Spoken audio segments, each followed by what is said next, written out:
Tá? Soltar. Tá? Deixa eu ver. Check. Soltar. Check. Her name more difficult than and my name Ash and okay. Speak slow, yes. Mistake.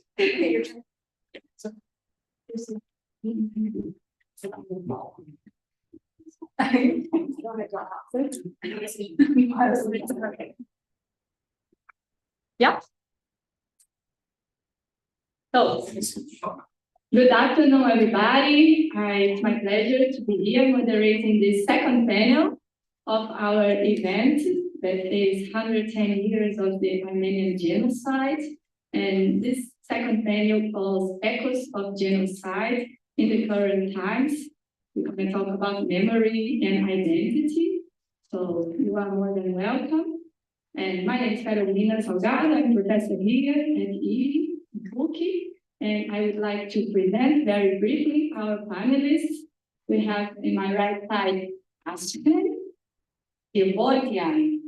Okay, she is an Orientalist and Iranologist affiliated with the Institute of Oriental Studies of the National Academy of Science of the Republic of Armenia. Her research interests include international transport communications, BRICS, Iran's domestic and foreign policies, regional dynamics, and the geopolitical impacts on Armenia. Thank you very much for being here, Ashken. And in my left side, we have Professor Monique Sohachevsky. She is a senior research at SEBRI, the Brazilian Center of International Relations. She holds a PhD in History, Politics, and Cultural Heritage from CPDOC in the Getúlio Vargas Foundation, where she also completed a postdoctoral fellowship. Monique teaches at the Brazilian Institute for Education, Development, and Research. Is a Brandeis University Summer Institute for Israel Studies Fellow and alumni of the International Visitor Leadership Program of the U.S. Department of State. She's also the co-founder and senior researcher of the Middle East Research Group. Her research interests include Brazilian foreign policy, Middle Eastern history, and current affairs, feminism, culture, and identities, international relations. Thank you a lot for being here with us. So we're going to start with Monique, and then we pass to Ashken to give their presentations.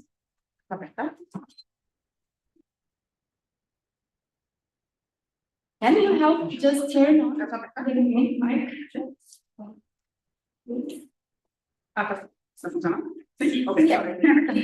I'm sorry. So, thank you very much. I was thinking, I will read because it will be more clear.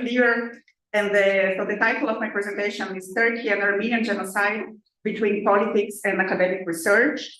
So I would like to begin by thanking all the friends of PUC-Rio. Richly perdi. It's very good to have a master student with the organizing an event like this, and Heitor Loureiro for the invitation to be here at such an important event. I must confess that for a long time, given the sensitivity of the subject in Turkey, I avoided engaging openly with the topic of the Armenian genocide. When I was a special international PhD student in Turkey, I was taught that unless the Armenian genocide was your specific topic of research, it was best to refer to it as the so-called Armenian genocide and to avoid delving into it.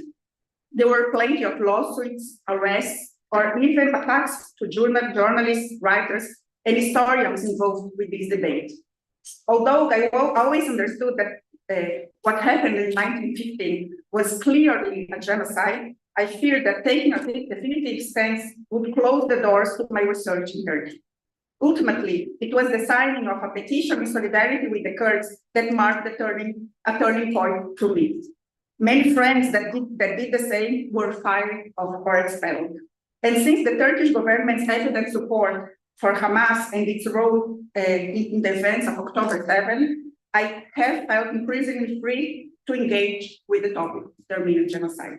Therefore, I want to emphasize that this subject has always been both academic and deeply political. It is one of the most sensitive topics, and I'm sorry for only now being more connected to it. I myself descend from genocide survivors from the Holocaust, and I know the pain of it. So for me, it's very important to have this beginning. My main research focused on the connections and comparisons between the Ottoman Empire in Brazil from 1850 to 1919.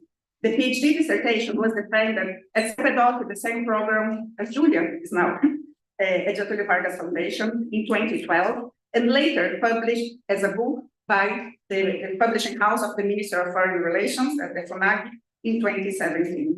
What truly connected Brazil and the Ottoman Empire during this period were the waves of migration from Ottoman subjects to Brazil.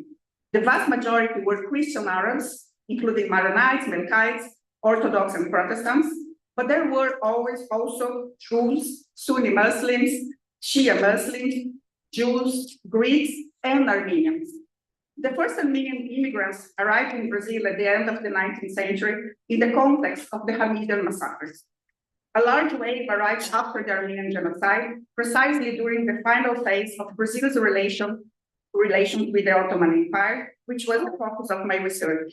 On this topic, I wrote carefully on page 248 on my book, and I quote, "The motivations that led the Turks to expel and eliminate the Armenians, as well the exact number of those killed, are not the subject of this study, and are part of one of the longest and most passionately debated historiographical and political controversies still ongoing. Even today, the topic involves serious controversies in both Turkish and international political spheres, representing one of the most significant examples of one unresolved past, so sensitive that it has led to the assassination of historians and journalists, and to the moral condemnation of the two major contemporary Turkish writers, Orhan Pamuk and Elif Shafak, for their public statements acknowledging the existence of an Armenian genocide. There is no intention here in my book to delve into this controversy, but it is important to highlight that massacres of Armenians did in fact occur in 1915, and that many of the survivors were placed in refugee camps or orphanages, generally maintained by Protestant Christian churches. These individuals lived in precarious conditions for several years, waiting for an opportunity to immigrate. Egypt, Greece, France, and Syria, already under French mandate, served as intermediate stops between the Ottoman Empire and Brazil. Some attempted to return to their regions of origin of Anatolia, but eventually found themselves caught in political disputes among Turkey, England, and France, which offered no guarantee to safety. Final quote. So I quoted, it was the way I mentioned this in my research, but I didn't really delve with this topic because it was really, really sensitive. In my article called From Atatürk to Erdogan, the Republic of Turkey in 3 periods, published in Revista Malala, one of the few journals focused on Middle East from USP in 2018, I was more explicit. In a footnote number 6, I quote, "The topic still involves serious controversies in both Turkey and international political spheres, especially in countries such as the United States, France, and Argentina, which were the destinations for a large Armenian diaspora, and remains one of the most significant cases of a sensitive past." Heitor Loureiro is the Brazilian historian with expertise on the subject, and draws on authors such as Donald Bloxham, Sean McMicken, and Eric Hobsbawm to state, beyond to 1.5 million deaths, there were hundreds of thousands of refugees in camps across the Middle East, as well as many others who managed to remain in the Ottoman Empire, hidden by Muslim families and often adopting the religion. the economic expropriation of properties and businesses run by Armenians also took place. The Armenian genocide gave new meaning to the Armenian cause, endowing it into new demands. Initially, the issue of aid for the thousands of Armenian Christians who were at risk in areas around cities like Aleppo, Damascus, and Beirut. The young women who had been taken in by Turkish and Kurdish families and were living as Muslims in Anatolia, and the thousands of orphans who had lost their parents during the deportations and had been separated from surviving relatives. Final quote. So in this article, I got one review that was clearly a denialist. And I had the feeling, okay, I'm not openly dealing with that, but I must write this footnote, and I used my dear friend Eto. I quoted his research. The only occasion on which I addressed the topic in greater depth was in the interview I published with the ambassador section to PUC-Rio in the journal Mural Internacional in 2016. Before sharing with me in an oral history interview his expertise developed in the Middle East during his years as a diplomat in Itamaraty, he told me about his family's Armenian origins. I'm very proud of this interview because Sergio PUC-Rio, do you know him, Luis? Sergio PUC-Rio, he was the first Brazilian diplomat that really understood Middle East. So, and I understand that because he has Armenian background, so he spoke Armenian since he was a child. He spoke Turkish, then he moved to Iran and he learned Persian, and then he learned Arabic. And then during all his career, he always traveled around the Middle East. So he was the first one to deal with that.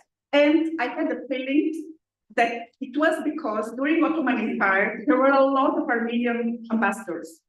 So that's why I asked him to interview him. In fact, I learned that nothing to do with Ottoman Empire. It was by chance that he became a diplomat. So it was the first time that I really wrote more about this subject. And I wrote what he told me. I am a first-generation son of my father's side. His name was Barkev, which in Armenian means gift. He was born in central Anatolia in Gemerek, Sivas province, now in Turkey. His family was massacred in 1915. Only a brother and a sister survived. The sister was 9 years old, he was 7, and the younger brother was 4. They were saved by a compassionate Turkish family who took them into their home and later handed them over to American missionaries whom I believe were from the Episcopal Church. The boys were taken to an orphanage in Beirut, Lebanon. There they were taken to an American orphanage run by Armenians. The sister was taken to another American orphanage in Greece, where she passed away shortly afterwards of melancholy. My father and uncle remained in that orphanage until they turned 20. When my father turned 20, he left the orphanage and began working as a surveyor for the French in the Alawite state, today part of Syria, in order to save money for his ticket to Brazil. His brother stayed behind in the orphanage, waiting for my father to send him the money so he could come to Brazil as well, which happened 2 years later. Initially, my father's plan was to immigrate to Australia. In fact, he came to Brazil as a stateless person with a travel document issued by France, which held a mandate over Lebanon and the Alawite state. In Brazil, he chose Rio Grande do Sul, very rare for Armenians, because the climate resembled that of his hometown. He arrived in Porto Alegre in 1928. So that's the first time that I dealt with this topic. As you can see in my writings, I still address the topic less than I should. I do so, however, because I understand how sensitive it is, and because I have the honor of counting among my closest and dearest friends, and as fellow SGPO member, Heitor Loureiro. Heitor is not only a careful genocide scholar, which is especially important in times when the term genocide is so often used and misused, but he also lived in Armenia, speaks Armenian, and has deep knowledge of the Brazilian Armenian community. I come from a school of scholars that is very careful with what it produces and communicates, and that places great value on this kind of empirical knowledge that ATOP brings.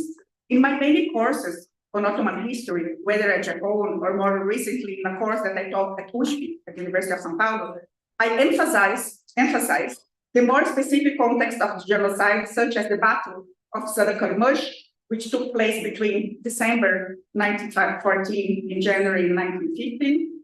Enver Pasha was a commander in this campaign, employing questionable tactics, especially given the harsh winter condition in the Caucasus.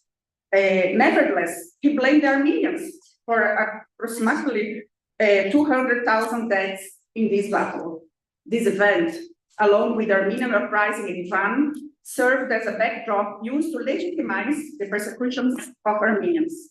On April 24, 1915, the arrest of Ottoman Armenian intellectuals in Constantinople took place. The event, now known as Red Sunday, as Professor Paula Sandin explained, why the Armenians use this date as the date of the Armenian genocide. And that's the reason we use this date to remember the genocide as a whole.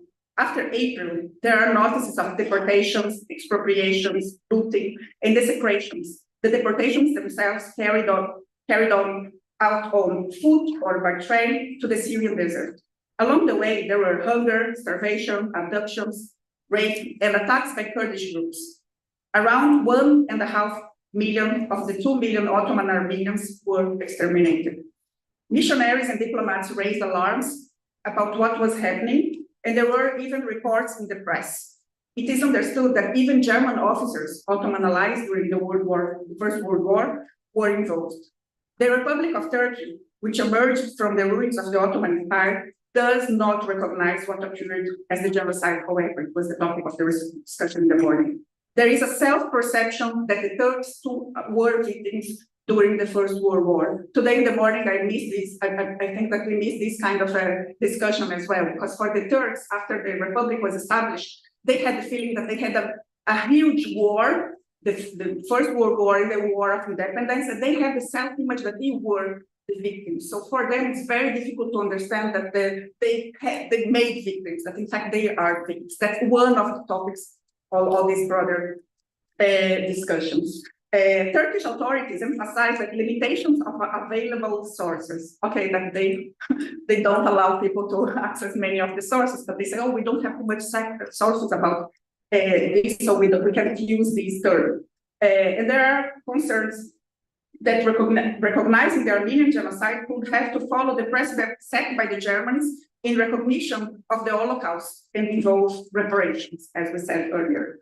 Armenian descendants argue that the continued denial by Turkey constitutes a perpetuation of the crime, and this topic is critical in countries with larger diasporas, such as France, where Pedro Bocasio lives, Argentina, and the United States, specifically California and Massachusetts, the biggest communities in the United States, and as in the Republic of Armenia. But what about Turkey? And in the broader field of Ottoman historical studies, what happens there? Initially, there was a strong taboo against addressing the topic. The pioneering Ottomanists, the historians dealing with Ottoman history, such as Bernard Lewis and Stanford Shaw, did not use the term genocide. In his classic, The Emergence of Modern Turkey, published in 1961, Bernard Lewis refers to the massacres of Armenians in 1915, and he cites the figure of 1.5 million deaths. However, in public debates, he consistently refused to place the Armenian genocide on the same level as the Holocaust of the Jews during the Second World War, which he did recognize as a genocide. So in the first generation, let's say, there's a debate, partly because inside Turkey it was a taboo, it was forbidden to talk about it, but in the broader Stanford Shaw and Bernard Lewis, they were the first Ottomanists. Both were Jews. And I believe that these discussions, that they understand that was very, they quote, they say 1.5 million people died, but we can compare with what happened in the Holocaust. He argued, Bernard Lewis, that one of the key differences was that there had been armed rebellions by Armenians and that the deaths occurred in staged areas rather than in Istanbul. Lewis was sued in France and came to be regarded as a denialist until the end of his life very recently. In recent years, research conducted by Armenians born in Turkey, such as Lerna Ekmekoglu. She was quoted in the morning, mentioned in the morning, because she writes about the lullabies. I believe she is one of your sources as well. A professor at MIT, the Massachusetts Institute of Technology, and Ohannes Kalajdağı, who holds a PhD in history from Boğaziçi, from Bosphorus University, and is a contributor to the newspaper Agos has gained prominence. So it's very interesting. It's still a big taboo among Turkish scholars, but the best source, if you are interested in Ottoman history, I always say that at Japan. There's one podcast called Ottoman History Podcast. There are almost 600 episodes. 20 episodes are focused on Armenians. Lerner and Ohannes, they both gave interviews there. But in many others, almost all the episodes that deals with the history of the minorities in Ottoman Empire, there's a lot of research mentioning the Armenian history among the Turks, but I believe that's still a taboo for them. It's a taboo because if you mention it, you can be prosecuted. But at the same time, we were talking in the lunch about that, all my friends in Turkey, very progressive friends, if I mention this issue, it was a no-go. So it's really a taboo from below, from above. It's really a topic. And so there are some Turkish, but it's very interesting because now we have these two Armenians born in Turkey dealing with this topic. One abroad as Lerna, she's in MIT, and she's an amazing because she deals with a feminist. And it's very interesting because they don't have in the surname. It's very easy to us to know someone is Armenian because that's Manatia, Bisexia, Gasparia, but the Ekmekoglu or in Turkish is So, but they use Turkish surname. So it's very interesting because it's a kind of a way of survival, let's say, inside Turkey. Lerna seeks to go beyond the traditional focus on the Armenian genocide and centers her research specifically on the history of Armenians who remained in the Republic of Turkey after the genocide. As Armenian, born in Istanbul, fluent in both Turkish and Armenian, and with a broader access to a community that is usually quite close, she wrote Recovering Armenian, amazing book, which explores the lives and activities of the Ottoman Armenians in the context of the Allied occupation after the First World War, the brief existence of an independent Armenian Republic before it became a Soviet Republic, and most importantly, how Armenians negotiated their existence during the Ataturk era and beyond. Lerner focuses especially on Armenian women and their role in the post-genocide community reconstruction, as well as in their broader feminist struggle. So she's amazing. Ohannes Kalajdağı emphasized the importance of moving beyond the historiography, focused only on the Hamidir massacres and the Armenian genocide, and learn the Armenian Ottoman history at large. He concentrates particularly on the whole Armenian place in the 1908 constitutional revolution, viewing it as a moment of potential relief from the suffering inflicted by the Sultan Abdulhamid II on the Armenian population. His research draws on periodicals written in Armenian sources that also Lerner uses, and through them, he highlights the complexity of the pre-genocide period during which Armenians enthusiastically began to be conscripted into the army, to the military. So just two examples of Armenian historians, one abroad, another one inside Turkey. And Ohannes, he writes as a journalist of Agos, a very activist Armenian newspaper. They both say that we have to learn more about the broader history of the Armenians inside the Ottoman Empire and the broader history of the Armenians that remained in Turkey. So that they do a very good an amazing research, and it's important because usually what we have is the massacres from the beginning of the end of 19th century, the Armenian massacres, and from the Armenian genocide. The reason I fell in love with Ottoman history and decided to move to Turkey to study, it was Orhan Pamuk's book, Istanbul, Memoirs and the City. I always say that Eto fell in love for the Armenian topics because he loved System of a Down, and I love Orhan Pamuk's books. So art makes us to become scholars as well. It's very good. In this book, Orhan Pamuk, he recounts his memoirs up to the age of 22, when he decided to become a writer. Earlier, he wanted to be an artist, as well as the history of the city that once served as the capital of the Ottoman Empire and was steeped in decline and melancholy during his early years. I read the book as if he were describing my hometown of Rio de Janeiro, and that's largely why I developed the dissertation connecting, but also comparing the Ottoman Empire in Brazil, Istanbul, and Rio de Janeiro. That's why I became this strange person. When I studied at Bilkent University in Ankara, I became a kind of landmark. If someone asked, where is the library? Okay, you see the Brazilian, go up to her and then turn left or turn right. It was very, because of Orhan. Pamuk's book is richly illustrated with beautiful photographs by Ara Güler, the Eye of Istanbul. Ara was Armenian and became friends with Pamuk during the making of this book. When Ara passed away in 2018, Pamuk wrote his obituary for the New York Times. And I quote, because it's so beautiful. In the early days of our friendship, we never spoke about Ara's Armenian heritage and the suppressed, painful history of the destruction of the Ottoman Armenians, a subject that remains a veritable taboo in Turkey. I sense that it would be difficult to speak about his harrowing subject with him that would put a strain on our relationship. He knew that speaking about it would make it harder for him to survive in Turkey. Over the years, he trusted me a hero and occasionally brought up political subjects he wouldn't raise with others. In 2005, I gave an interview where I complained that there was no freedom of thought in Turkey, and we still couldn't talk about the terrible things that were done to the Ottoman Armenians 90 years ago.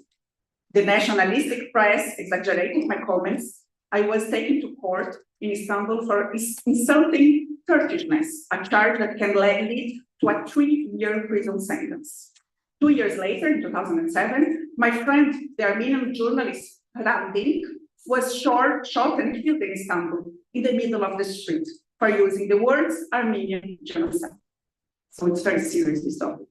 Certain newspapers began to hint that I might be the next. Because of the death threats I was receiving, the charges that had been brought against me, and the vicious campaign in the nationalistic press, I started spending more time abroad in New York. I would return to my office in Istanbul for brief stays, without telling anyone I was back. Well, on one of those brief visits home from New York, during some of the darkest days after Hrant Dink's assassination, I walked into my office and the phone immediately started ringing. In those days, I never picked up my office phone. The ringing would pause occasionally, but then it would start again, on and on. Uneasy, I eventually picked up. Straight away, I recognized Ara's voice. Oh, you're back. I'm coming over now. He said and hung up without waiting for my responses. 15 minutes later, Ara walked into my office. He was out of breath and cursing everything and everyone in his characteristic manner. Then embraced me with his huge frame and started to cry.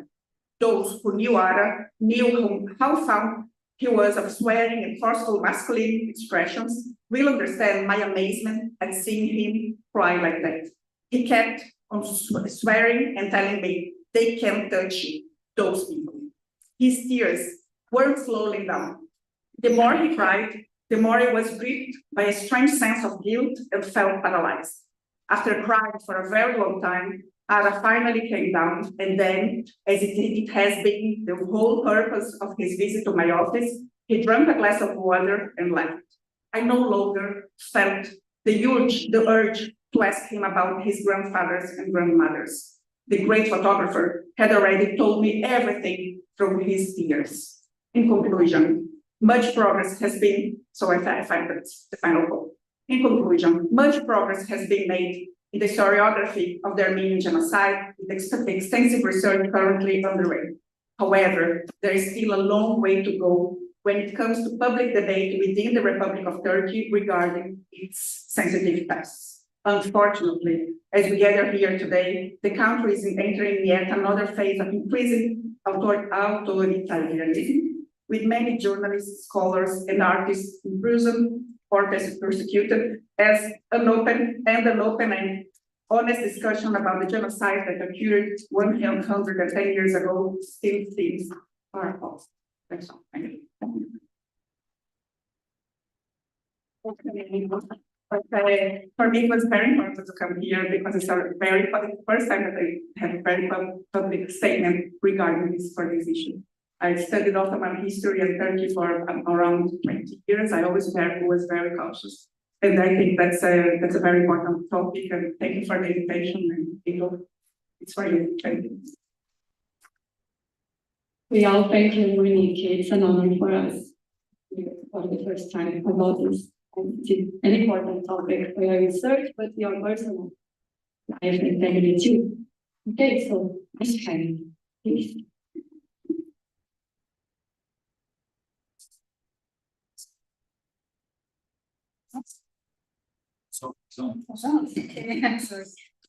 Thank you very much. I'm Painel from Armenia, from the Institute for Oriental Studies of the National Academy of Sciences of the Republic of Armenia. First of all, let me thank to organizers for this very interesting and important panel. And it's my great honor to be here as an Armenian from Armenia. And as a scholar, as a researcher who already is doing his research here in the Greece Policy Center by mentorship Ana Garcia, or the British professor, I would say, in Brazil. And being here and discussing this important topic is also not much being different genocide, Armenian genocide in 1995, but it is part of, I would say, it's part of that genocide because that genocide has a result nowadays just going on around South Caucasus, around Armenia, and all this also. And very interesting things I learned for Monique, which I would say thank you, Monique, for that all things, and about Ottoman period, about Ottoman Turkey, about Brazil. To be honest, I didn't know that during that period, Brazilians and Ottoman period, like officers or governments had any connections and connectivities. And there is another thing very important. Do you know about Hagop Martayan? No, Haji Hagop or Hagop Martayan. Very interesting topic. It is that Hagop Martayan was the first person who created Turkish letters. This alphabet, which is in Turkey, they use it. Is thanks to Hagop Martayan or Haji Hagop. Maybe they can say Haji Hagop. And what he did, he made Arabic, Latin, and Persian grammar, like there's all graphics, combined that all together and made this alphabet, which is very popular, and now they use it also with traditions, like traditions. And my topic, I would start with about 2023's processes, which was very tragic in the Nagorno-Karabakh. As we know, after 2020 war, Azerbaijan attacked on Nagorno-Karabakh many other times also, and they made, I would say, a genocide again against Armenian population in Nagorno-Karabakh. And some experts say that it's a ethnic reasoning, but I would say no, it's a really genocide because because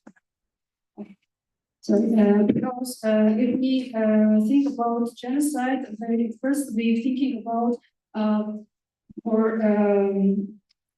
killing or pushing people to move from their own place. And what has done Azerbaijan is, I would say, the same thing.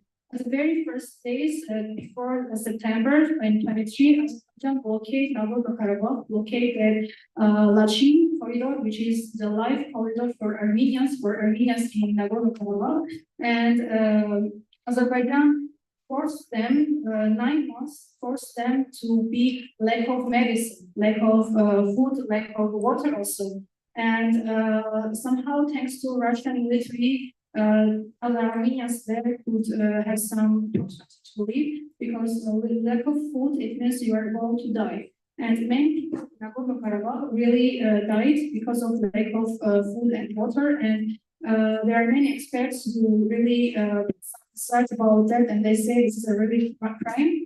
And this is really like a crime which after that crimes it is called genocide. Because they made that people to suffer, they pushed them to suffer, and not only just suffer because of why? Because of their Armenians, because of their ethnic Armenians. The same have been in the Ottoman period in Turkey, and the same, unfortunately, they have done in the Nagorno-Karabakh. Also, 2023, why is it considered genocide? According to the 1948 UN Genocide Convention, genocide includes acts committed with intent to destroy, involve, or impart a national, ethnic, racial, or religious group. Azerbaijan have done that war crimes, which is really, we can say that's genocidal crimes and or actions. Because pushing people to, I would say, having lack of food or lack of water, it is not just some diet or fasting processes. They made people to suffer. They made children to suffer. There was many problems regarding people who have disabilities. They couldn't get to Yerevan for having some medical help. 2 or 3 people they died, they passed away because of that conditions. There was also a girl who had cancer. She died because she couldn't have her own medicals. And after this, all Azerbaijan just say that, this is my territory and I can do everything around of that. But okay, if it is your territory, you should be very careful and you should be very care your needs. Not just to say this is my territory, I can do everything, but there are people. Human rights are more than territory, human rights are more than your internal or external benefits or interests. And there's all actions, I would say that it's nothing more, says more than genocide. I don't talk it about because I'm an Armenian.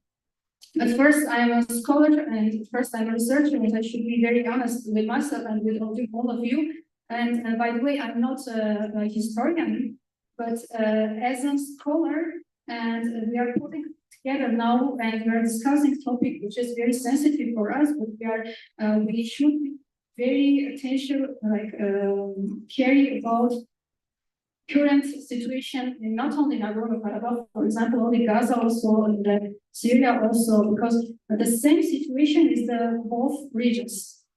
People are suffering because some external and internal interests and benefits, some countries and so on. Then attacking on Karabakh 2023, September 19, Azerbaijan has done its best. They first blockaded, then attacked on military way, and they killed many people, not only military people, but civilians.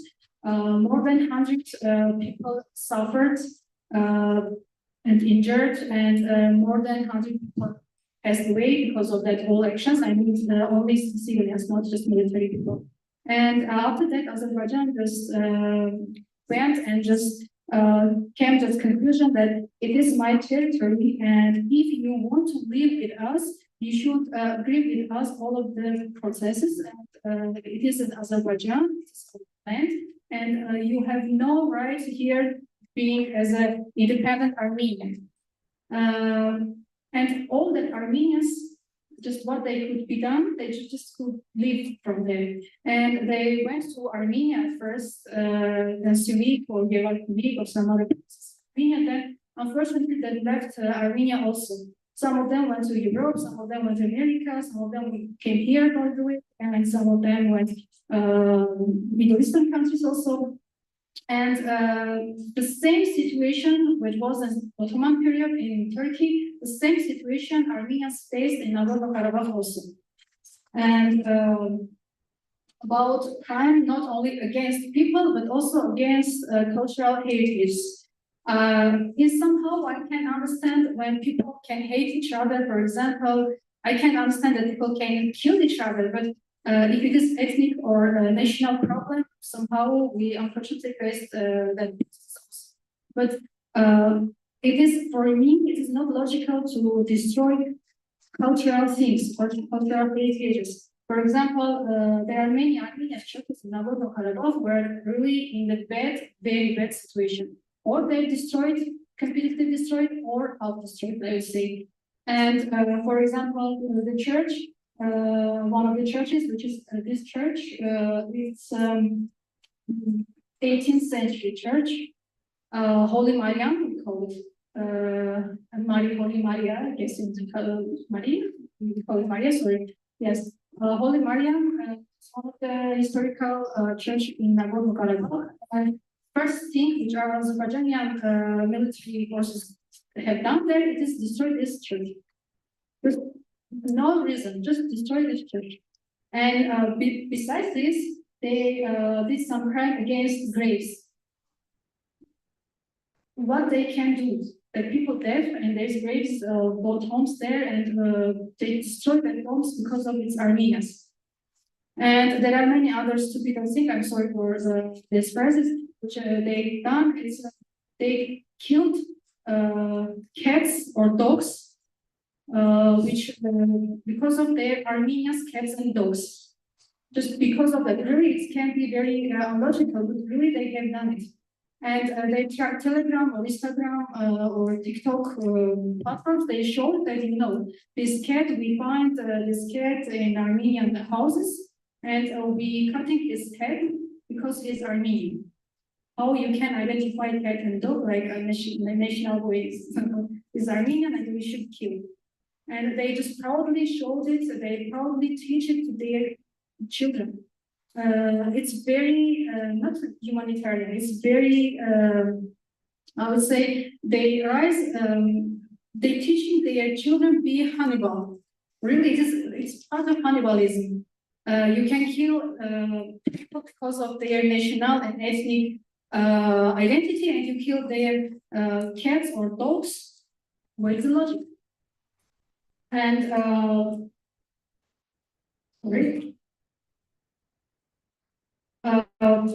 now we are putting from the historical and from the strategical things to the political way.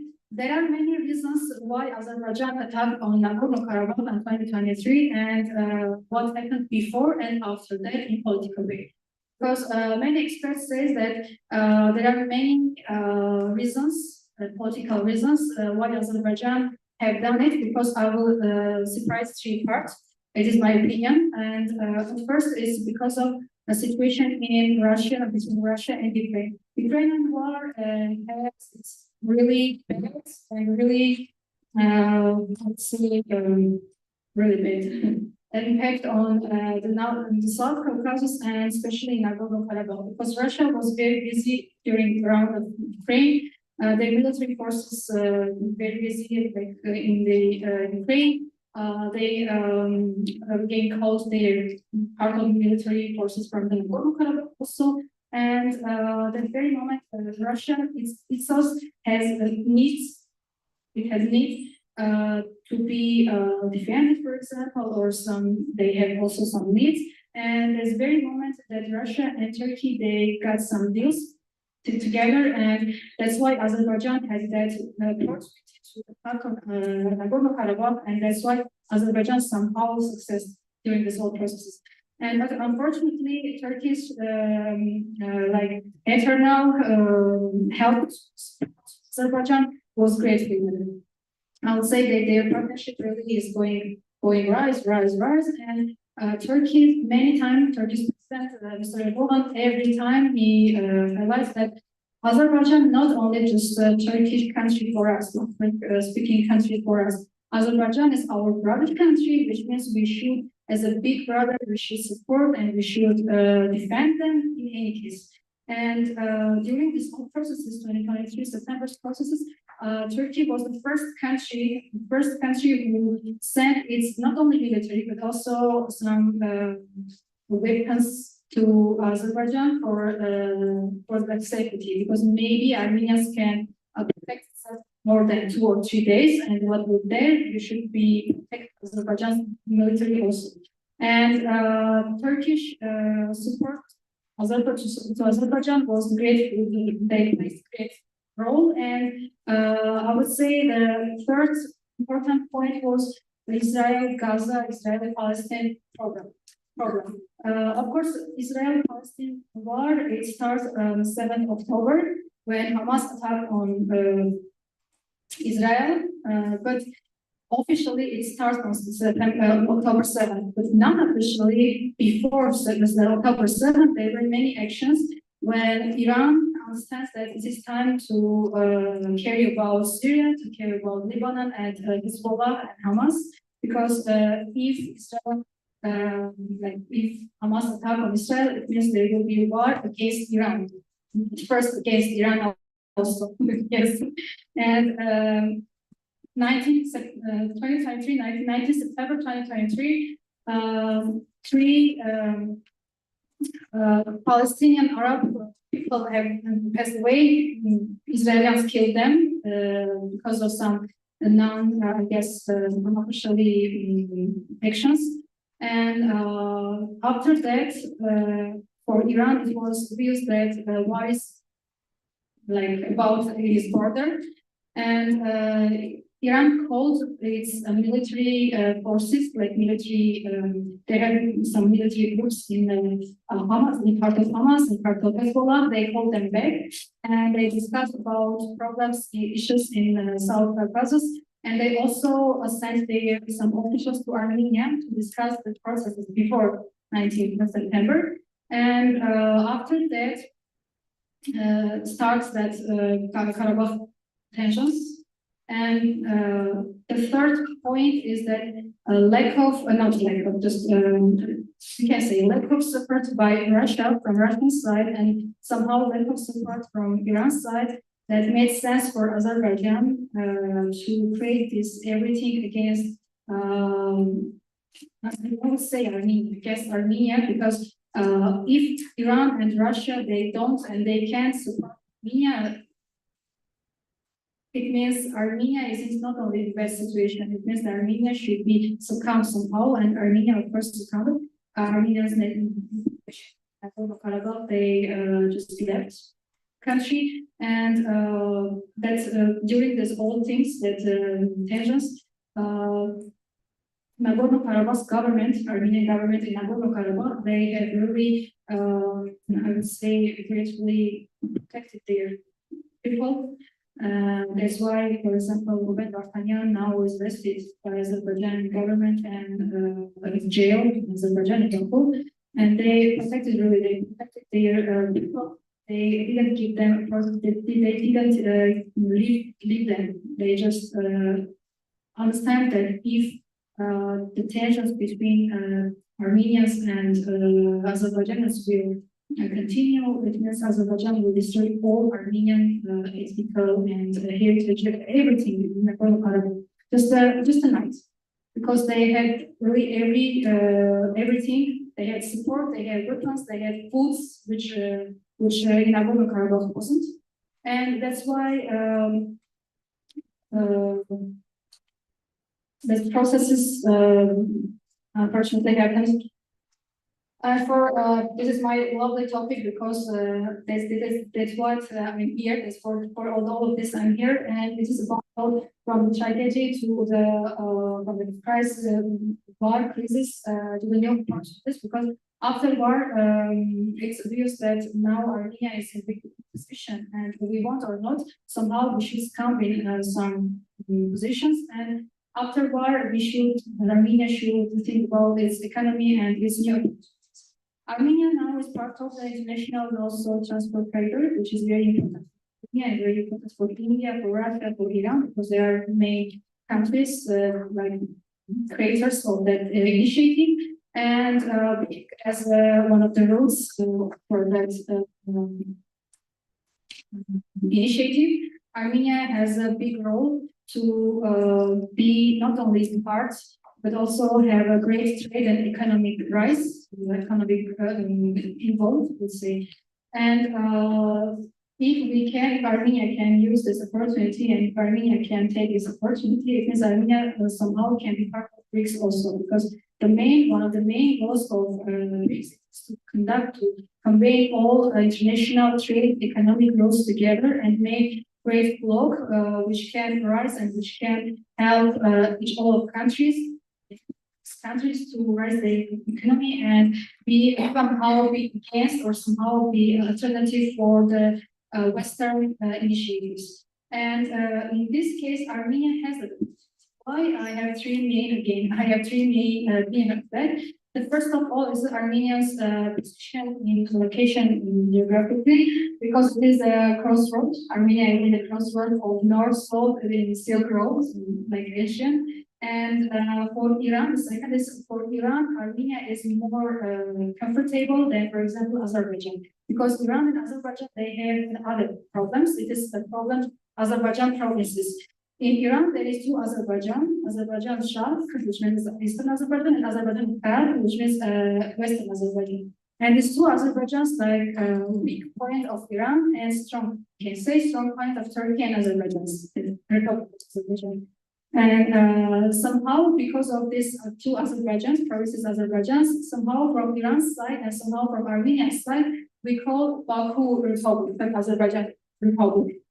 Officially, it is the Republic of Azerbaijan, but because we have some tensions against them, between them, that's why somehow we call them Baku, the Republic of Baku.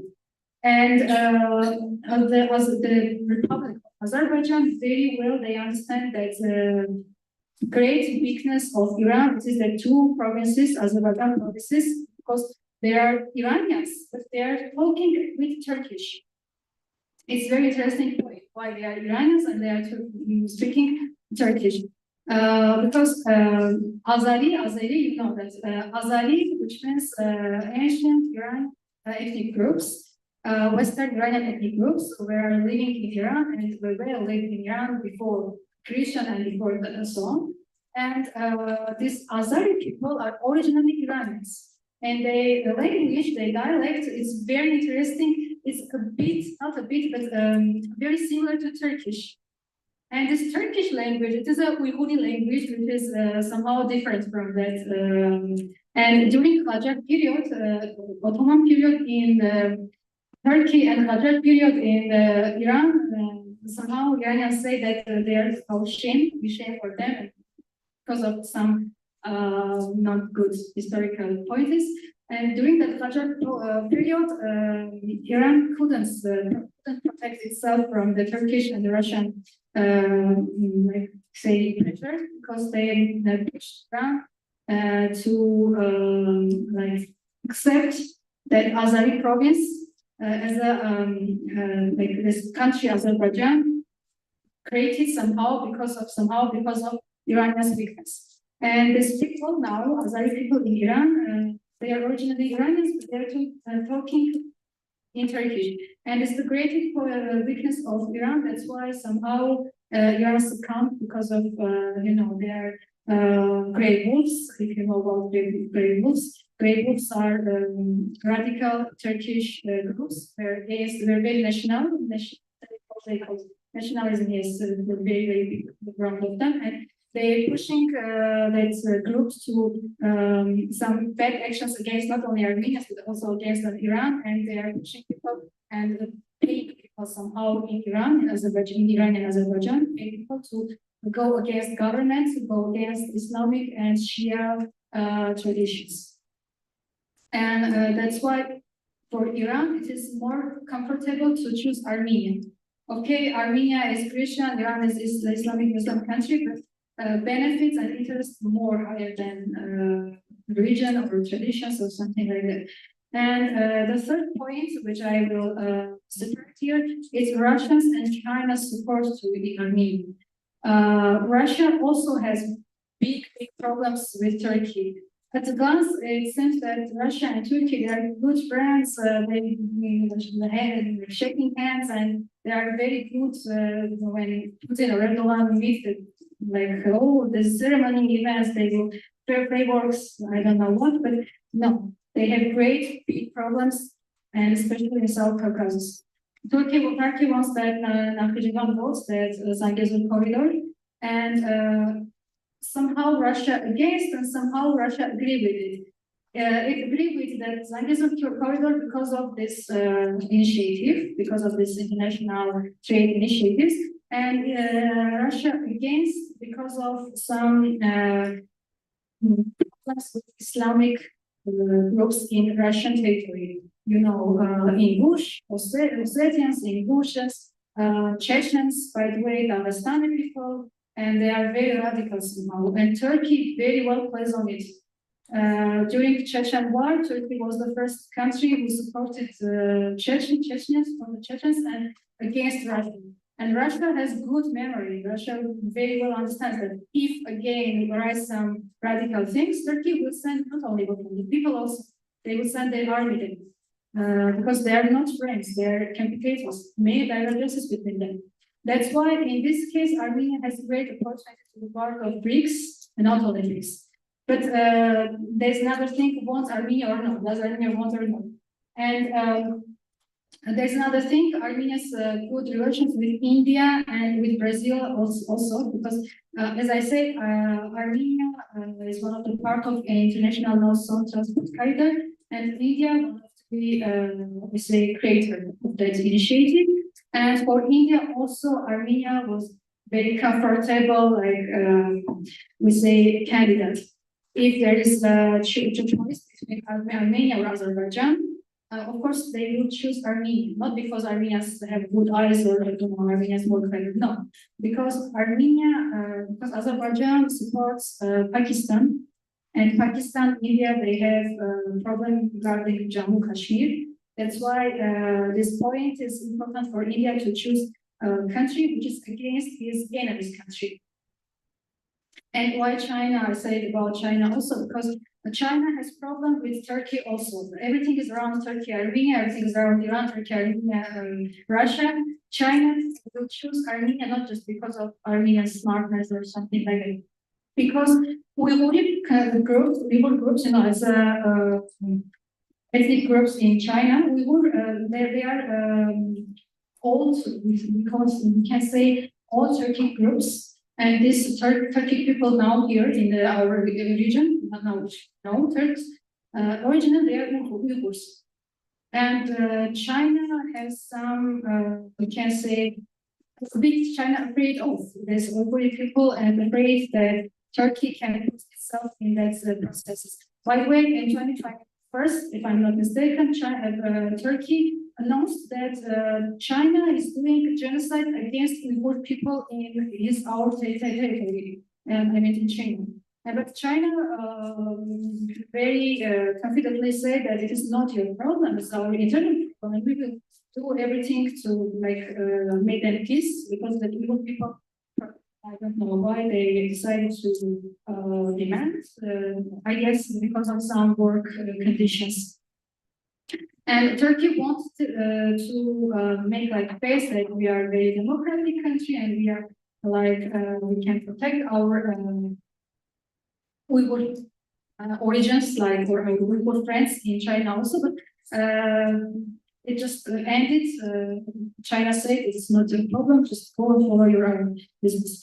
And that's why for this point, for China also will be Armenia good candidate for this whole process.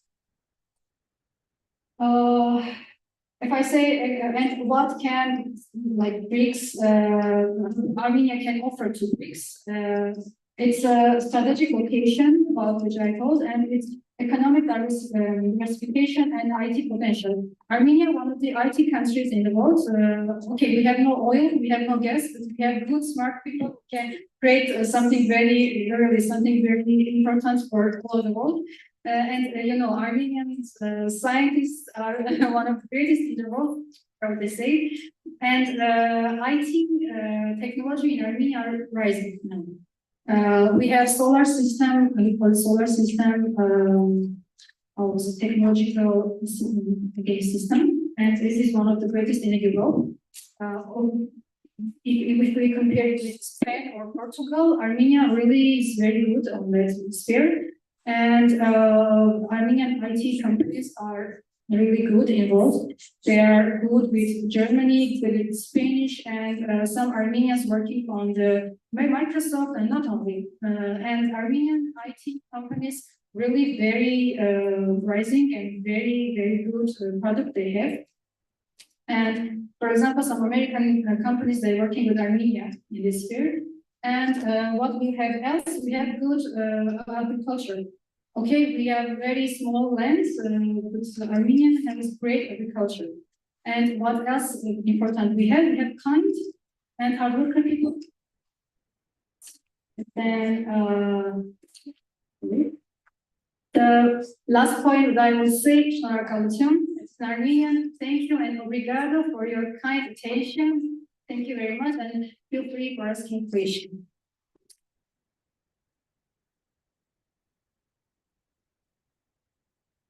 Thank you very much. It's so inspiring. We learned a lot for sure about this region that we barely don't study or know very little, or for sure less than we should about South Caucasus. And so thank you very much for your insights.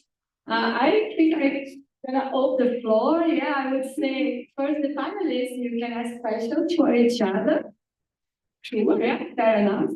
So please, Monique and Catherine, if you have questions. Secondly, I open the floor for you, and then I raise my questions too. Thank you, Ashton. I really learned a lot from your presentation. I have one comment and two questions.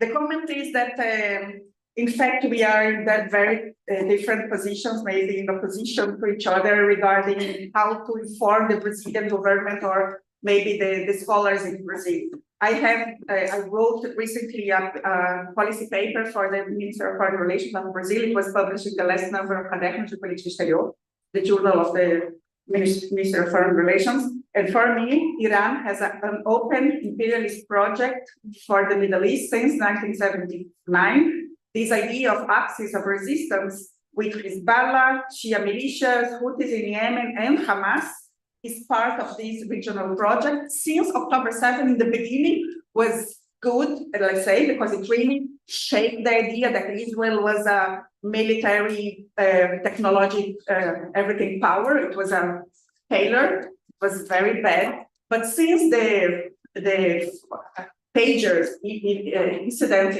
in Lebanon, now my impression, every day it changes, that Iran is not very, we still see attacks from Houthis. It still has some force, but it's in a very bad position. So my comment is that we are both doing the same thing regarding the scholars and the politics and everything. And my interpretation is totally different from yours, but I understand the situation of Armenia is how you need help, and Iran can be. But just to let you know this. I have two quick questions.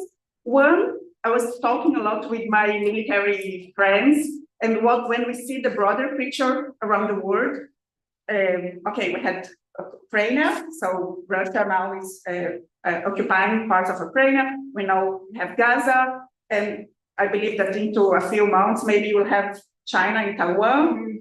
Do you think that Armenia is under existential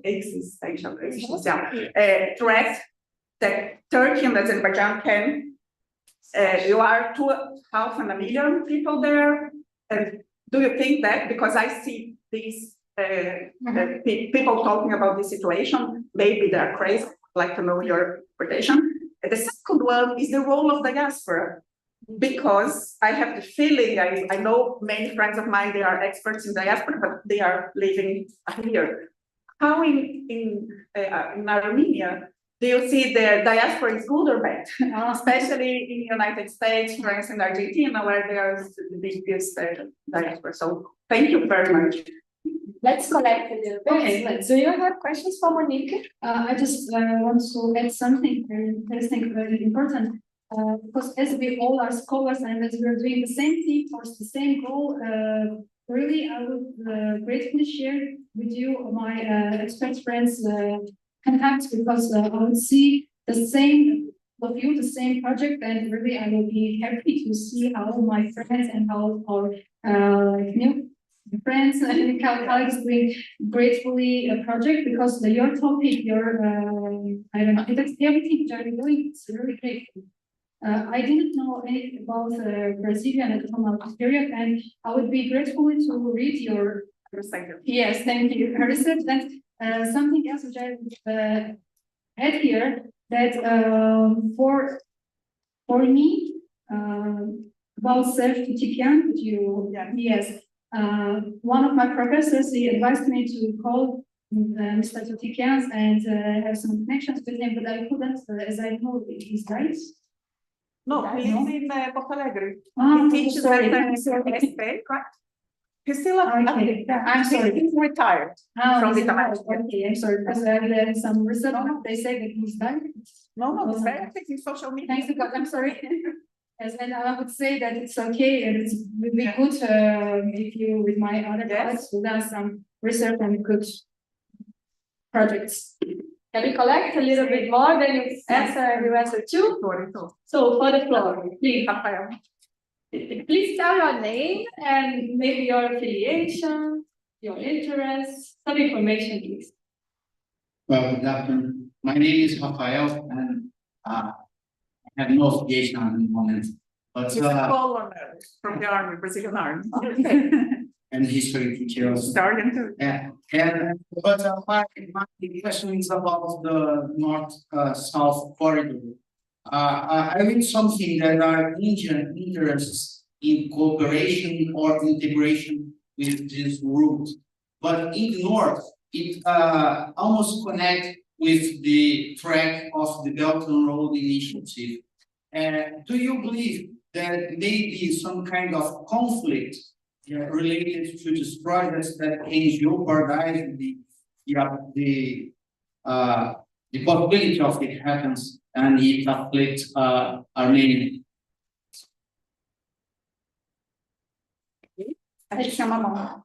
Yeah, let's collect and then please. Your name, interest. Thank you. I'm studying for diplomacy or to join the school. I would like to ask, like Brazil diplomacy, and it's quite volatile. Last government was ruled by Bolsonaro, and now it's Lula. And my question is, how the Armenian can prepare for another kind of government from far-right government, or if you like the BRICS relationship could damage a new far-right government could damage the Armenian Brazilian partnership, or anyways. I'm sorry, it's a new government in Armenia. So, President, far-right, like Trump in the United States, if Brazilian government changes the far-right political power. Yeah, we have 3 questions for us, and so your question is for? Okay. But you have 3 questions ready. You want to close this topic, then open another one. Yeah, maybe it's better. Yeah, if your question is for asking. I have a question for Monique, so maybe we do this round and then you ask your. I can. Okay. Okay. So you have 3 questions already. My question is for Monique. Okay. So words create history. Yeah, you beautifully told us about many authors and many researchers and many important people. But for me, in terms of history, yeah, in terms of how can we learn more about Armenia, it sounds more modern denialism or modern taboo or modern censorship, everything you told us, sounded to me as an epistemicide. That's what's happening in Turkey regarding Armenian genocide. Epistemicide means when you kill voice, yeah? When you kill people that want to voice, that you want to speak, that you want to be heard. You don't kill just the body, but you kill the thoughts, you kill epistemologies. Yeah, that's where the word comes from. So in this sense, if we consider that people are being silenced in Turkey, how can we learn more about Armenian that remains in Turkey? How can we negotiate this Armenian existence in Turkey, as you mentioned, if what we have there, government after government, is more than censorship, is more than threats, is more than risks, but it's like constantly situation of having their own interpretations, their own histories, their own narratives about what they believed or their ancestors lived, killed or silenced or pressed. This is what we mean by extended. So how can we negotiate this? How can we learn more? How can we access if we don't hear the voice? Yeah? Thank you. So who wants to start? Maybe you choose. Me? Because I'm organizing my ideas. Okay, that's me. So Okay. maybe she starts or you start? Yes. Okay. First, thank you for all your questions. It made me understand that it's all of things that I had done and what I'm doing now. It's important. Thank you very much. First question about harmonics questions, both very important questions. First, if something will rise between Taiwan and China, and as well in the Ukraine war, and something just go around of and Middle East and in the region and not. Yes, we have Armenia has some fears that Azerbaijan and Turkey again will attack on Armenia together. That's why, as you see, Armenian government really will done its best to somehow go some discussions with these two countries also, which is not bad. In my view, it is not bad. If you can somehow discuss something with your enemies to making your more safer, it's okay, but limited, okay, not all. And yes, Armenia has some fears about Turkey's and Azerbaijan's future attack, and I guess it will in future because it is not only about Nagorno-Karabakh, it is about the Nakhchivan road, it is about Zangezur corridor, and it is about the time. It is about the time. Azerbaijan has short time to done its own like goals. Because, okay, Nagorno-Karabakh issue somehow is end, but something in processes will come, and Azerbaijan wants to destroy Armenia's whole like powers. They wanted to destroy Armenian army, and how they could then, of course, create again war, and of course to like destroy that all strongness and destroy that all willingness to again. Like back Nagorno-Karabakh and again back that territories. We hope that somehow our partners like Iran or Russia can help us. But as I see, first they should be helped to help us. For example, something is wrong going around Iran also, and Russia also in the best situation now. I hope that my is not right. But I guess something will rise. The problem is the winter because it is snowing in the mountains. Now in Armenia, between Armenia and Azerbaijan, it's snowing now because of weather. But if the snow is melt, maybe Azerbaijan will do something. This might be so. We have what we have. And about second question about diaspora, is it good or bad?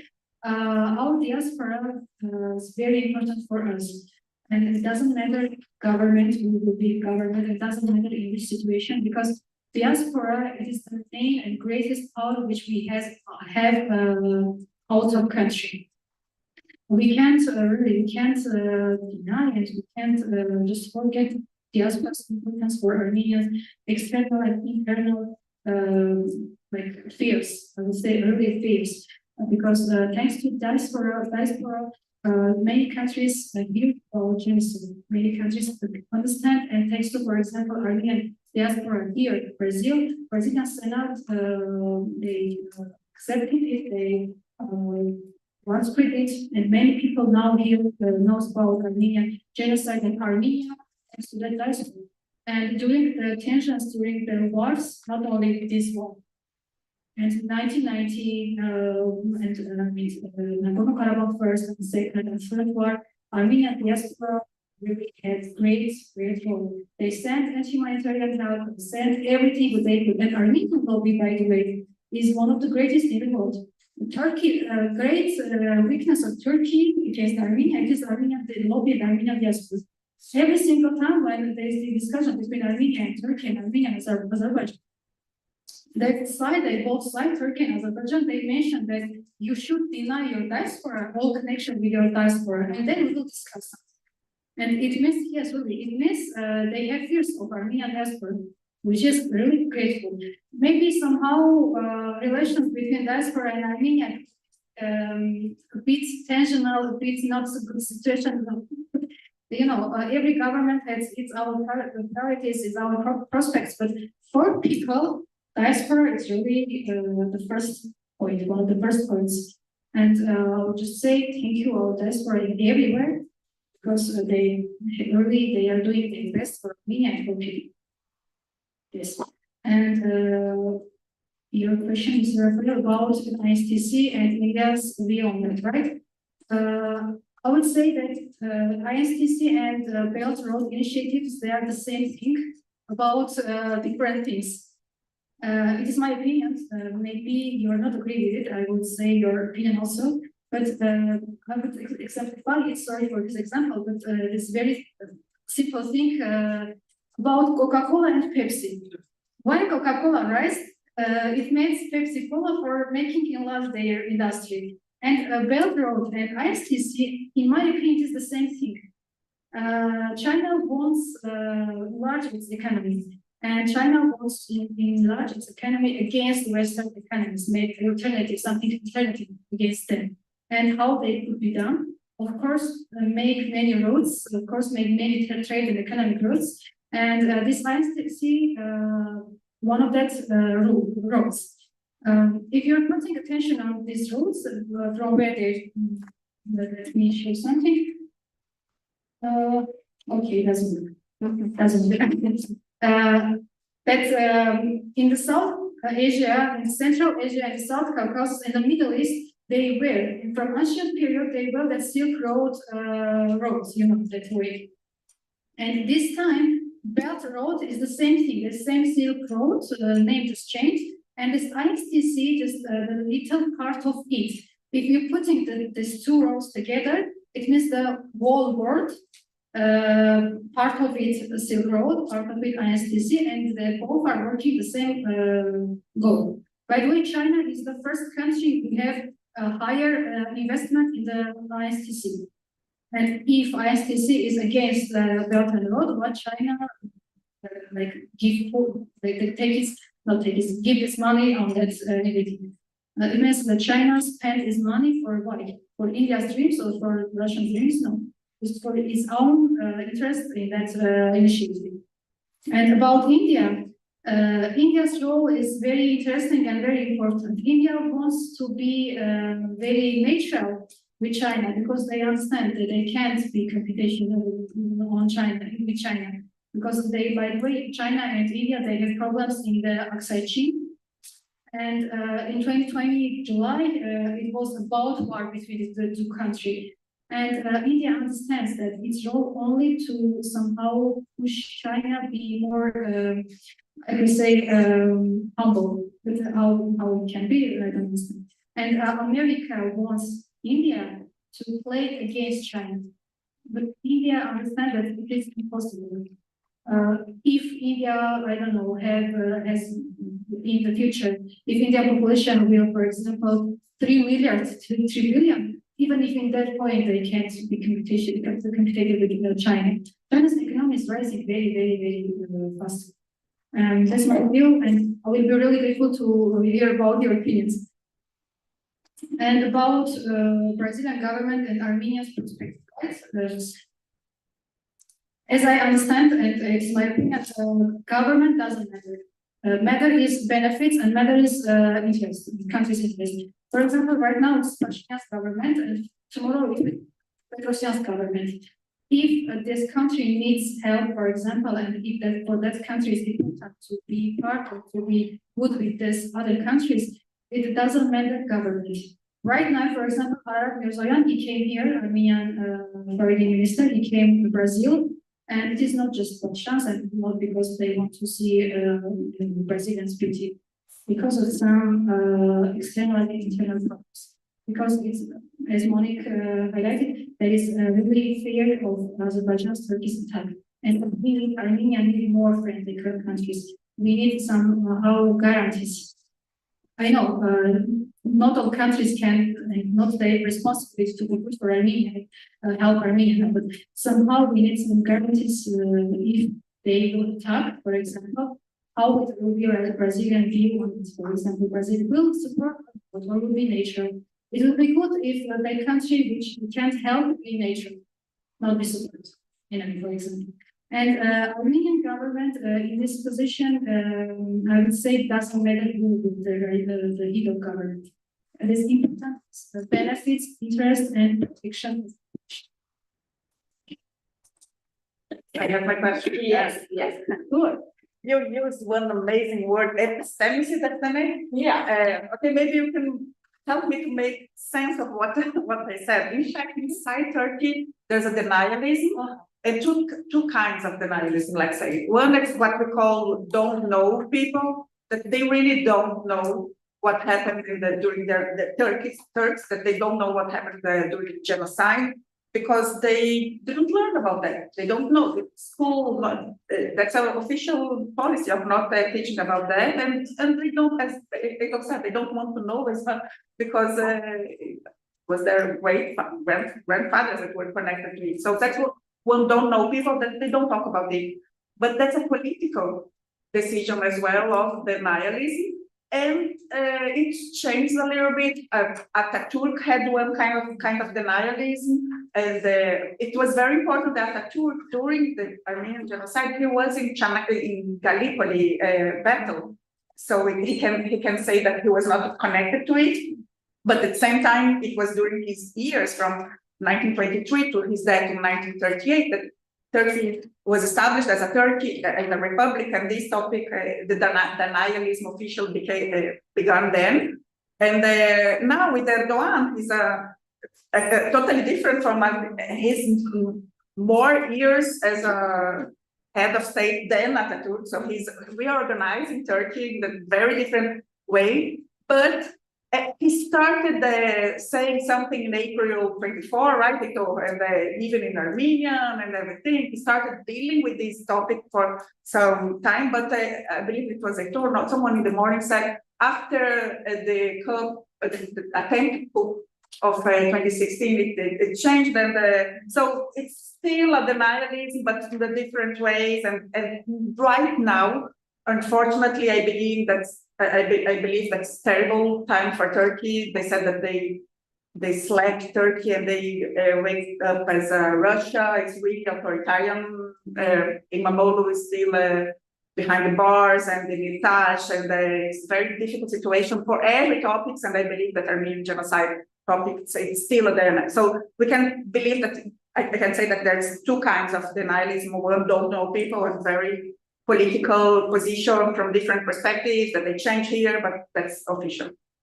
Outside Turkey, we have these Armenians that I quote as learner in MIT doing this kind of research, and we see these many events around the world that's a very vivid scholarship regarding these topics, with very new scholarship with sources and everything. In Ottoman History podcast, you can access some interviews about that from researchers. So people are dealing with this topic. Inside Turkey, it's very difficult. Ohanis, as I quoted, I don't remember his family name, his family name. he works for Agus, the newspaper established by Hrant who was killed, Hrant. And it's very, they deal, he's a scholar side and his journalist side. He tries to bring this discussion for a broader public, and he says that that's his activism. So when he says that it's not only the genocide, if you learn Ottoman history, you'll know that the Armenians were part in the eastern provinces inside Istanbul. She said now, and Ito said that earlier, that the alphabet, the transition from the Ottoman Turkish into modern Turkish was made by one Armenian. If you go to Dolmabahce Palace, the amazing palace where Ataturk died, you have there, it was made by one Armenian architect from Balian. And if you see the amazing photographs of Istanbul, Ara Güler was Armenian. So it's very interesting because, but they don't know about that. So there are some people trying to bring this attention. And I am a big fan of Orhan Pamuk and Elif Shafak. Both paid the high price because they are, Orhan Pamuk made a statement that I quoted in 2005, 2006, he received the Nobel Prize. And there's people had this feeling that, okay, it's a history, he's from Turkey and everything, but oh, he recognized the Armenian genocide, that's a taboo and everything. And Elif Shafak, amazing Elif Shafak, with the Bastard of Istanbul. Please read everything. We have only maybe 2 or 3 books of Elif Shafak in Portuguese, but she's amazing. I believe that she has Armenian heritage as well. And so inside Turkey, these important voices, they are dealing with that, but they pay a high price. Orhan Pamuk, he loves Istanbul. That's his life, but he spends more time in Columbia University in New York and Elif Shafak in London because they have still problems. So that's a big discussion, still sensitive. I believe that it was in a good way with the mature way of discussion, but right now, because we have to see the broader picture in the world, what's happening in Russia, China, United States, and I believe that that's why Erdogan is doing what he's doing. He said after the elections of 2023 that he'll leave the power only when he dies, and what he's doing now with Imamoglu, the main resistance to his power, and I believe that Mansour Yavaş, the mayor of Ankara, maybe will be the next. So I believe that he's doing a kind of final coup to become a really Sultan, Khalid, authoritarian leader. And unfortunately, not only this discussion, but everything, women's rights, LGBTQ rights, Kurds, everything is maybe Kurds no, because that's another topic. But, so yeah, Thank you. Okay. Okay, talk. Pega leve. First for Hashem, I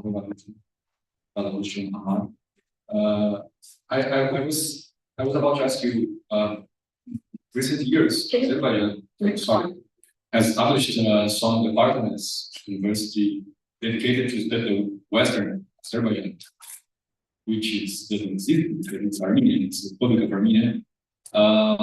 Because they actually claim the Republic of Armenia is part of historical Azerbaijan, which is also a problematic claim. But I would like to ask you, how do you view this kind of rhetoric, which is disguised as academic research, but in fact is strategy to normalize territorial claims and potentially justify future military action against the Republic of Armenia? Because my point is, how should one respond to that? Because if we engage in such narratives, we are kind of normalizing the rhetoric of Azerbaijan, which is, okay, there is no Western Azerbaijan because this and that. And then we start a conversation which shouldn't have existed beforehand. So how you as a scholar or your fellow historians in academic sciences, how they respond to that, or they don't respond at all and let Azerbaijans like talking by themselves being part of this huge propaganda that Aliyev sponsors. And for Monique, I was thinking while replying the last question, I guess Pamuk was very afraid or very sensitive to the Armenian topic since everything that happened, or I mean, all the threats that he has to pass through. And I guess we met him the same period of time that he is São Paulo, here in Rio. And I approached him and talked about the Armenian genocide, and he was really scared, you know, like, why? But it was at Mackenzie University, so the context was different from like a book signing bookstore, as you met him. So my point is somehow, like the Turkish denialism won because he was silent after that. Harandit was dead. He was murdered. Yeah. And Elif Shafak, okay, she's a great voice, but and all these protests now in Istanbul, like the PKK is demonstrating his rage against Erdogan and so on and so forth.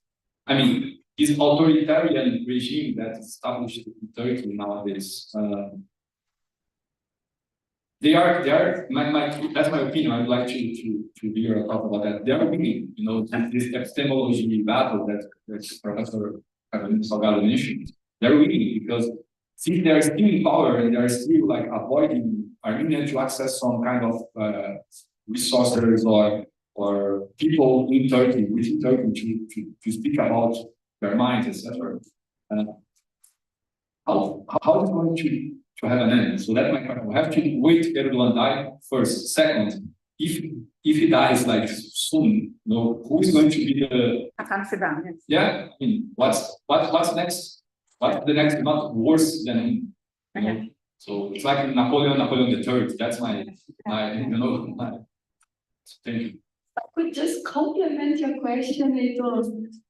Would you think that the second genocide that Ashkan mentioned, that is this 2023 genocide in Nagorno-Karabakh, could be taken as a development of the sciencing about the 1915 genocide that is not mentioned, and it's extensively violence in Turkey?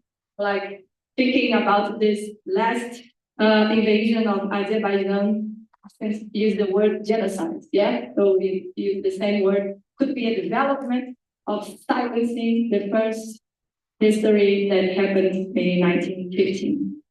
So anyone else has questions or comments or reactions or engagement? Giovanna, please. Yeah, Giovanna.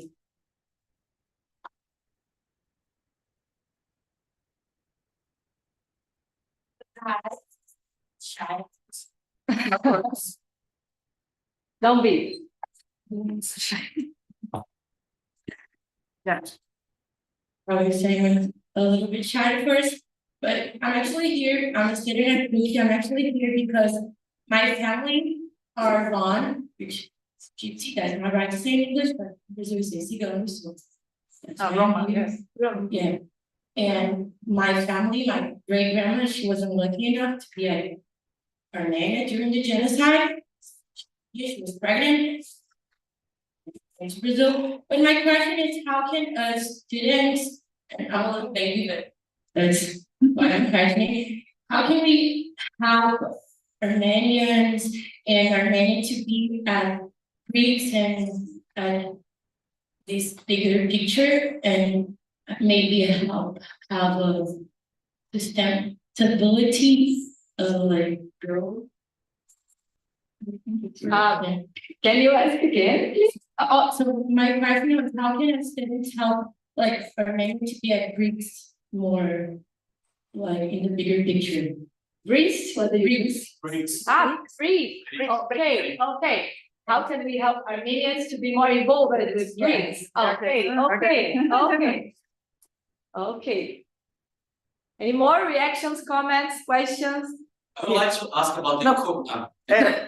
Because it's online, so it's good to have.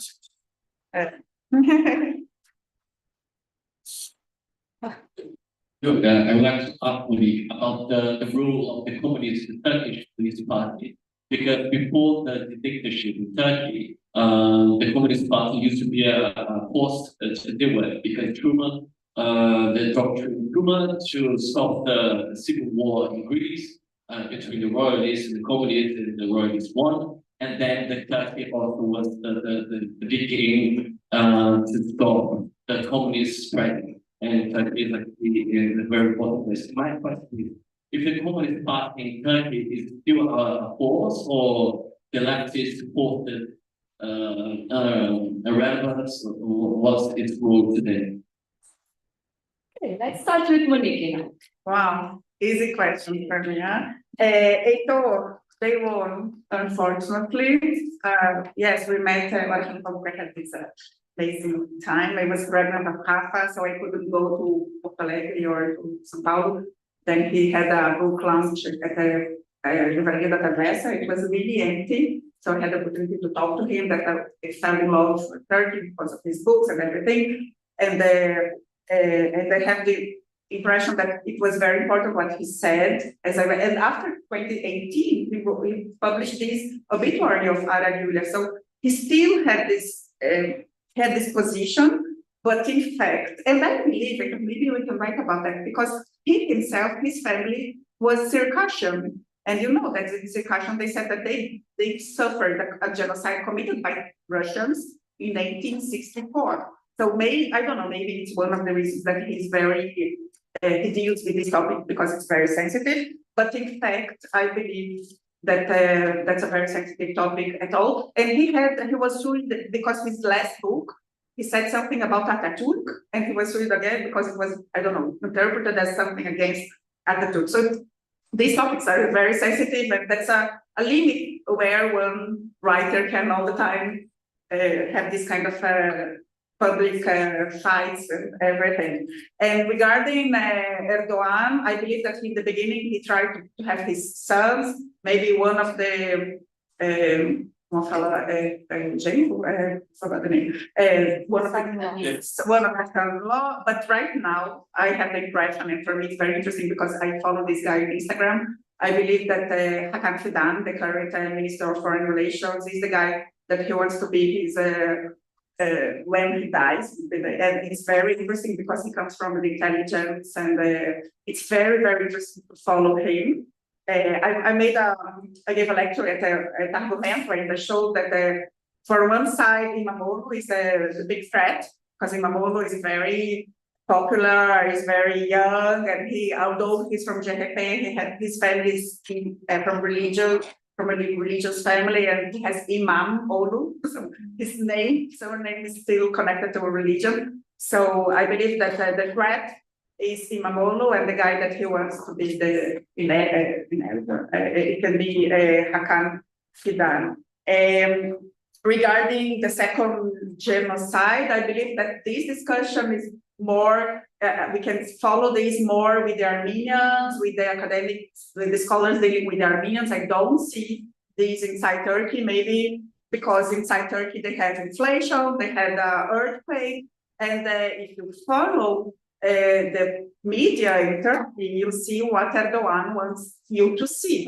And what Erdogan wants you to see, 95% Gaza.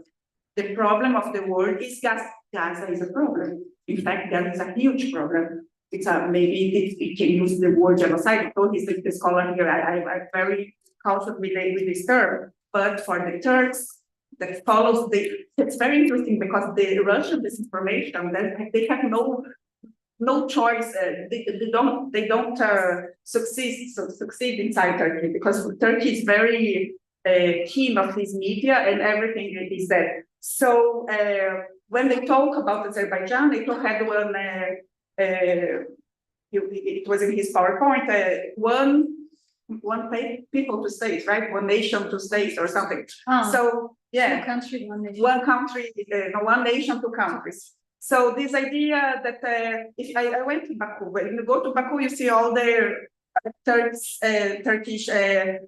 stores and the soap operas, and also for the Turks, I believe, I don't follow this specific topic. They are more connected to other topics, and the first genocide is still a taboo. I don't believe that there's this discussion regarding Artsakh, they call Karabakh. So I don't believe, but I don't know too much about that. Regarding the communists, so Turkey, I always say in every lecture class, and Turkey always will be important. Ottoman Empire, Byzantium, Ottoman Empire, Republic of Turkey, that's our geography. You see the straits there, the Bosphorus, Marmara Sea, and then Dardanelles, and that's the connection from the Black Sea to the Mediterranean and everything. So during the Cold War, so that's, let's say, using these menace of the communists and everything, Turkey entered the NATO, and that's very important. Today, we followed how Sweden and Finland had to work hard to get access to NATO, because Turkey, they needed consensus, and Turkey had the key for that. So in the past, it was real. There was a communist party and everything, but at the same time, it was used during the Cold War. And I don't follow too much these, because when we see the broader political picture in Turkey, you have AKP, the political party of Erdogan, AKP, the Adalet Kalkınma Partisi, CHP, the party of Atatürk, of Imamoglu, the Republican Party, and then the pro-Kurdish, the third force is the pro-Kurdish, and I believe that some of the pro-Kurdish, you can see communists, leftists, and everything. But right now, that's this kind of peace process, trying to bring the Kurdish issue with that. If we solve this, Erdogan can try to have the third term as president. So he's using that.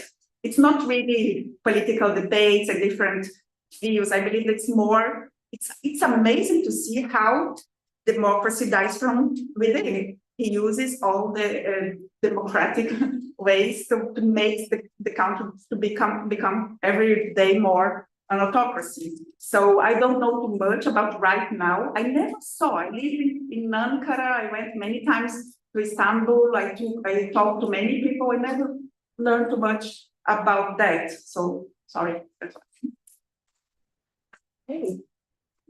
Okay. She has questions? Oh, yes, you have questions. Sure. Yeah, thank you for your questions. And first questions about Western Azerbaijan, right? And how Armenia answers to this, or does Armenia answer or not? Let me answer as a Sargsyan, Armenia former president, answered in 2015 in the United Nations Assembly during his speech. He says, Azerbaijan wants to show everything which has Armenia, but it's our way. If Armenia has genocide, they want to show that, Armenian, they made genocide against us in the Sumgait, Khojalu, right? Thank you for that. Khojalu, but there wasn't any genocide. There wasn't any genocide. But if Armenians will have that Western Armenia conception, like Armenia, Ani, Marash, Sebastia, and then we have Western Azerbaijan, which is in Armenia. But let me ask a question, simple questions. Does that country have that right to call Armenian territorial integrity as a Western Azerbaijan? Of course not. Based on United Nations all the rules, they have not any right to call it as Azerbaijan, because in the United Nations constitution, or however is it, there is written that this is Armenian territory, which is to 29,000 kilometers and something like that. And they haven't any right to call it like that. But why they do this? Because of their population. They want to show their population that now, after war, we have right to do some actions against Armenia, and we have that power. Azerbaijan's minister, President Ilham Aliyev, he solves two problems for himself.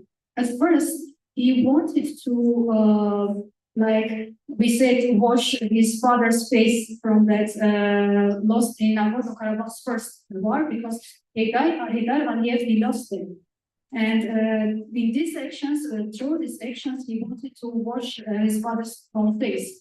The second, he wants to control his own population, that propaganda, and by the way, he just want to keep their inside, or like out of reality. Now they are good position, they win, really, they won.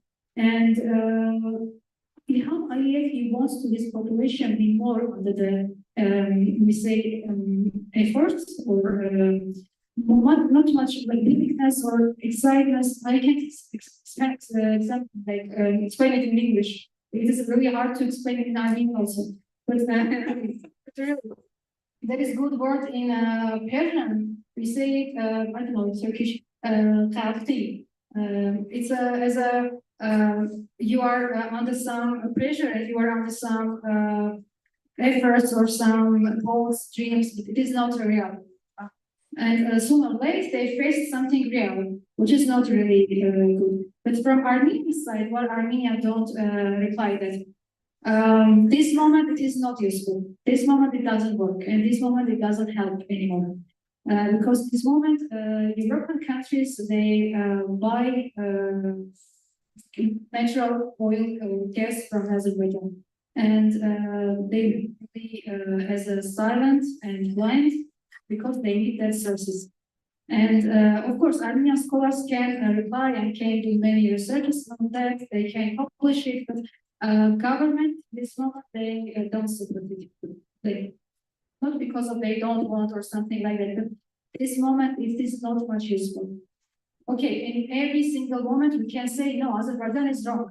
Azerbaijan is wrong, but you should have that power to make them feel their troubles. And from Armenian side, I guess Armenia will not answer it because of another reason. Because we have, unfortunately, some people in their jails. And for their conditions also, we should think about them also. And somehow it is not a good time to every single time to play them. Of course, it is bad. Of course, it's bad because there is fact. If you are repeat, it will be real, and people will think, new generation will think that it is true. But if Armenia could be make itself more like strongness, maybe they will change something, and maybe our scholars can do some actions against these old things. And by the way, Armenia Science Committee, they have many funds which based on these old topics and based on these things. They pay people like scholars to do research on that fields and publish it in European and international fields. Maybe one day it will be useful, and maybe one day they will improve results to make this way. And the second question, Armenia, how we can help Armenia to be part of BRICS. At first, Armenia should help itself to be part of BRICS. Yes, the second, there is two main parts. Armenia should show its willingness. The second, Armenian lobby should be grateful. Armenia has great diaspora, and Armenian diaspora is really the best. And if Armenian diaspora can use its lobby and use its lobby in Brazil and in China and in India and in Russia, of course Armenia will be part of this. But if Armenia doesn't vote, no one can help, even if Armenians inside of Armenia. That's why first Armenian willingness should be. The second, other circumstances or other things which we can convey together. Thank you very much. Okay. I think we run it out of time, yeah. But okay, thank you very much.